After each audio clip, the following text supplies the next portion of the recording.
ఇక వైద్యానికి 5,000 కోట్లు ప్రపంచ బ్యాంకు సాయం కోరిన కోసం సర్కారు యత్నం.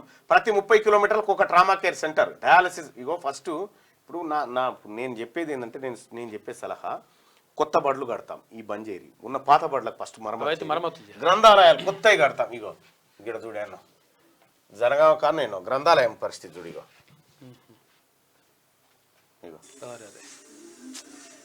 ఇవి మన స్కూళ్ళు గ్రంథాలయాల పరిస్థితి.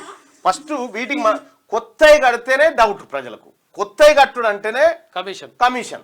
తట్ట పని మట్టి పని సిమెంట్ పని ముట్టుకుర్రు అంటేనే అవి కమిషన్ల దందా. కేవలం కొంతమంది బతకడం కోసం జరిపేటువంటి కార్యక్రమం. దానికి ముద్దుగా ప్రజల కోసం వీళ్ళ ఫస్ట్ ఇవి బాగు చేయరు సార్. సర్కారు దవాఖానలో మూత్రశాలలు గతిలేవు. సర్కారు స్కూళ్ళల్లో మోత్కూరు హై స్కూల్లో 2 వాష్రూమ్లు ఉంటాయి. 500 మంది పిల్లలు వాళ్ళు లైన్ కట్టే వర్కల్లా ఏంది పరిస్థితి? ఆడపిల్లలు ఉన్నారు పాపం సగం మంది. ఫస్ట్ ఉన్న బడులను బాగు చేయరి. ఉన్న బడులను 1800 స్కూల్ మూతపడ్డాయి తెలుసా? ఎందుకు మూతపడ్డాయి? మనం సౌకర్యాలు కల్పించక. సౌకర్యాలు లేకపోతే ఏం పొంపలారకపోతా ఉన్నాయి. మనం ఇప్పుడు ఈ ఎత్తిపోతలు ఆపకపోతే ఇప్పుడు ఎత్తిపోతలతోటి ఇప్పుడు ఆ నీళ్ళు వచ్చేది లేదు, సచ్చేది లేదు. ఇప్పుడు కాళేశ్వరం ఎత్తిపోతల ఎల్లంపల్లి నుంచి వస్తలేవా నీళ్లు? 1,00,000 కోట్లు. మళ్ళీ దానికి 1,000 కోట్లు, దీనికి 1,000 కోట్లు. కేవలం కాంట్రాక్టర్లు బుక్క తినటానికే సరిపోతా ఉంది. కాంట్రాక్టర్లు బుక్క తినటానికే. మనమేమనుకుంటాం, ఈ ప్రజల కోసం ప్రభుత్వాలు ఏర్పడతాయి. ప్రజల కోసం ప్రభుత్వాలు ఎప్పుడు ఏర్పడాయి? వాళ్ళ బొక్కసాలు నింపుకోవడం కోసం ఏర్పడతా ఉన్నాయి. ఇవాళ ఒక మాట, ఇప్పుడు కొడంగల్ ఎత్తిపోతల పథకం ఉంది. కొడంగల్ ఎత్తిపోతల పథకం మళ్ళా మెగా కృష్ణారెడ్డికి కాంట్రాక్టు, మళ్ళా పొంగులేటి శ్రీనివాసరెడ్డి కంపెనీకి కాంట్రాక్టు. దేనికోసం సార్ ఇవన్నీ? అధికారంలో ఉన్నారు కాబట్టి పంచుకుంటారు. ఎక్కడి నుంచి వస్తా ఉంది? ఎవరిది సంపద అంటే మనదే, పేదోళ్ళదే. ఈ పేదోని పోరలు చదువుకునే బడికాడ మాత్రం పెచ్చులూసి పడతా ఉంటది. మార్చుకోండి విధానాలు. ప్రజలు మారుతా ఉన్నారు. ప్రజల ఆలోచన మారుతా ఉన్నప్పుడు మనం కూడా మారాలి. ఇగో ఇదా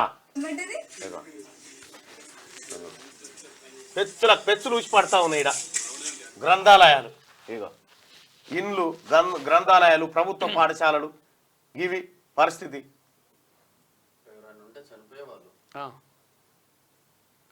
నడుస్తున్నది అది. ఇక్కడ ఇంకా గమ్మత్ విషయం, నాకు అర్థం కాని విషయం చెప్తా. ఆ తల్లి సోనియా గాంధీ, ఆమె ఆలోచన, మన్మోహన్ సింగ్ ఆర్థికవేత్త, మన్మోహన్ సింగ్ ప్రధానమంత్రిగా ఉండి ఈ పేద వర్గాల బిడ్డలకు మంచి ఎడ్యుకేషన్ అందాలని సోనియా గాంధీ తీసుకొచ్చినటువంటి రైట్ టు ఎడ్యుకేషన్ యాక్ట్ను ఇక్కడ ఇంప్లిమెంట్ చేస్తలేం మనం. రైట్ టు ఎడ్యుకేషన్ యాక్ట్ను ఇక్కడ ఇంప్లిమెంట్ చేస్తలేం మనము. సోనియా గాంధీ గారి ఆలోచనను పక్కదారి పట్టిస్తా ఉన్నాం. ఇక్కడ నేను ముఖ్యమంత్రి గారికి రిక్వెస్ట్ చేస్తా ఉన్నా, రైట్ టు ఎడ్యుకేషన్ విషయంలో మనం ఎందుకు వెనకడుగేసినాము?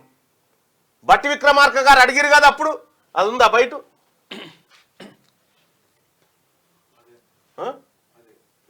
ఇదా ఇగో ఇది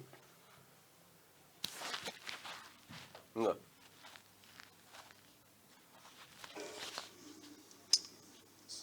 అధ్యక్ష, విశ్వవిద్యాలయాలు పోయే ముందు నేను గవర్నమెంట్ ఆఫ్ ఇండియా తీసుకొచ్చిన రైట్ టు ఎడ్యుకేషన్ చట్టానికి సంబంధించి కూడా ప్రభుత్వానికి మీ ద్వారా గతంలో కూడా నేను రిక్వెస్ట్ చేశాను.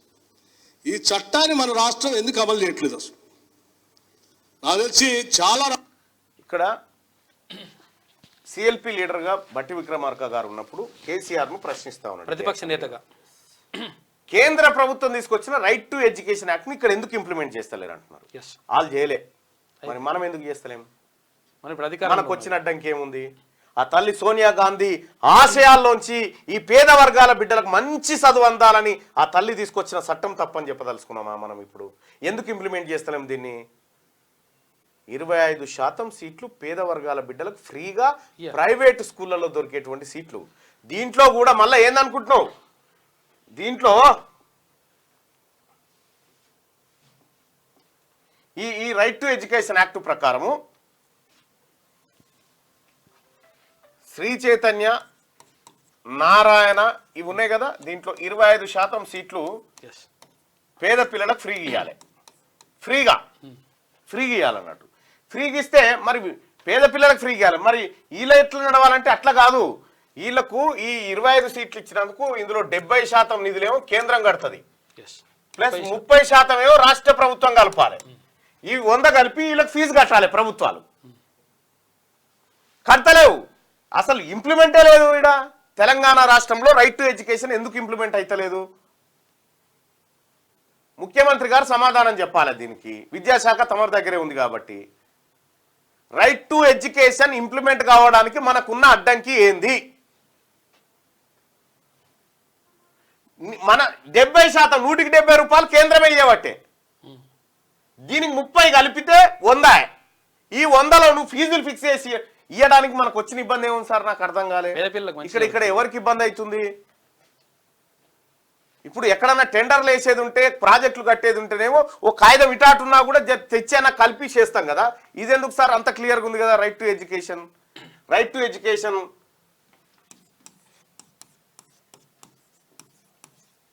ఇది తల్లి సోనియా గాంధీ ఆలోచనలోంచి పుట్టినటువంటి చట్టం. దీన్ని ఎందుకు మనం ఇంప్లిమెంట్ చేస్తాం? ఆల్రెడీ చట్టం కదా, ఎందుకు ఇంప్లిమెంట్ చేస్తలేము? ఇంప్లిమెంట్ చేస్తే ఈ పేద వర్గాల బిడ్డలకు మంచి చదువు అందితే రేపు పొద్దుగాల మేలుకుంటారు. ఏమన్నా భయం ఏమైనా ఉందా మనకు? క్వాలిటీ ఎడ్యుకేషన్ వస్తుంది. ఇది చాలా అన్యాయం. రైట్ టు ఎడ్యుకేషన్ ఇక్కడ అమలు చేయాల్సిందే, కులగణన చేయాల్సిందే, మనం చెప్పిన ప్రతి మాటను నిలబెట్టుకోవాల్సిందే. లేకపోతే ఆ తల్లి సోనియా గాంధీ తలదించుకున్నట్టు అవుతుంది, కులగణన చేయకపోతే రాహుల్ గాంధీ తలదించుకున్నట్టు అవుతుంది. ఈ తల దించుకోనివ్వం, దించుకోవద్దు కూడా. ఎస్